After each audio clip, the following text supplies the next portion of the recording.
masih banyak sekali fasilitas pendidikan di tanah air yang justru jauh dari kata layak ya Putri. Iya benar sekali Reza, dan seperti di Mojokerto, Jawa Timur, siswa sekolah menengah kejuruan berprestasi harus bergantian belajar karena ruangan sekolahnya rusak parah.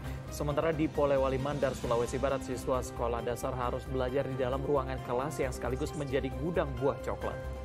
Sebelum pandemi, Indonesia masih berkutat dengan kualitas pendidikan. Pandemi makin menyadarkan kita kesenjangan masih sangat besar dalam sektor pendidikan. 75 tahun Indonesia merdeka. Merdeka belajar belum benar-benar terjadi. Kok bisa hal tersebut bisa terjadi?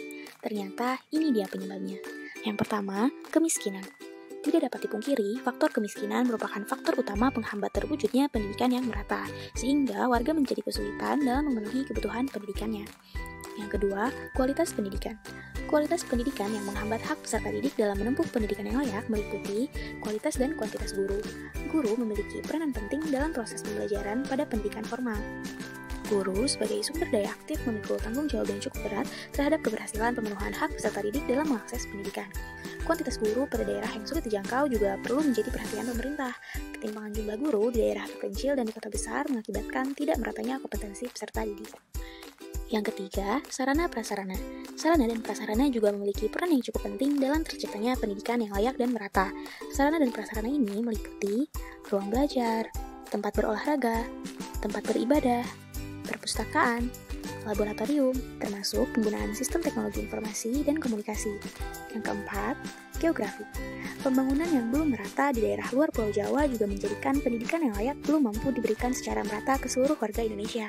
Bahkan, anak-anak harus menyeberangi sungai dengan jalan yang cukup berbahaya dan berjalan kaki sejauh 2 km. Yang kelima, relevansi pendidikan. Kurikulum pendidikan di Indonesia seringkali tidak tepat sasaran terhadap kebutuhan dunia kerja. Hal ini menunjukkan hak warga negara dalam mendapatkan pendidikan yang layak dan bermutu masih belum terpenuhi. Yang keenam, elitisme.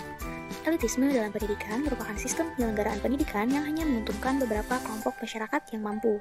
Sementara, bagi beberapa kelompok masyarakat yang mengalami keterbatasan ekonomi, pendidikan akan sulit diakses dan berakhir pada diskriminasi dalam dunia pendidikan.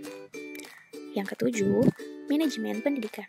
Dalam hal administrasi, sekolah seringkali mengalami kendala untuk pemetaan dan pembuatan sarana prasarana.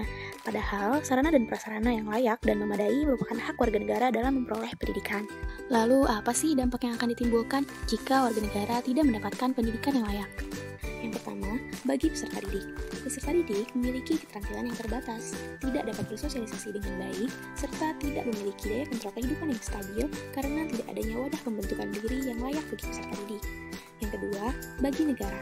Jika warga negara tidak mendapatkan pendidikan yang layak, maka angka pengangguran akan meningkat akibat kurangnya sumber daya manusia yang berkualitas karena tidak mampu bersaing di dunia kerja. Hal ini juga menjadi salah satu faktor penurunan kestabilan ekonomi dalam tingkat kesejahteraan negara. Dan yang ketiga, bagi lingkungan. Pendidikan menumbuhkan kesadaran dan rasa kepedulian masyarakat terhadap ruang lingkup sekitarnya, sehingga dampaknya terhadap lingkungan adalah kerusakan.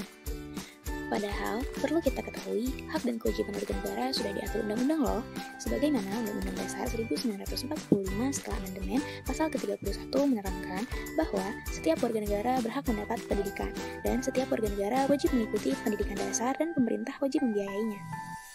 Sudah jelas kan dasar hukumnya? Lalu, bagaimana mewujudkan pendidikan yang layak agar hak warga negara terpenuhi? Yang pertama, meningkatkan kualitas dan kuantitas guru. Yang kedua, membangun sekolah-sekolah di beberapa daerah terpencil yang mudah diakses.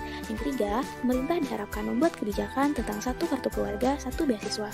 Dan yang keempat, alokasi dana untuk pendidikan. Oleh karena itu, ayo wujudkan pendidikan Indonesia yang lebih baik melalui program belajar 12 tahun. Pendidikan bukan hanya milik segelintir orang. Setiap orang berhak mendapatkan pendidikan.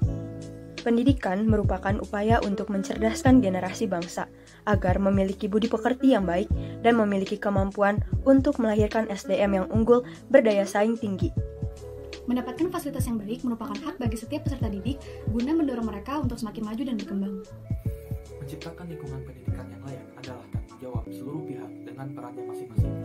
Jika semua pihak mampu bekerja sama dan bersinergi dengan baik, maka tentu cita-cita bangsa yang mulia, yaitu mencerdaskan kehidupan bangsa, akan terlaksana dan bukan hanya sebatas cita-cita. Oleh karena itu, mari bersama-sama kita wujudkan pendidikan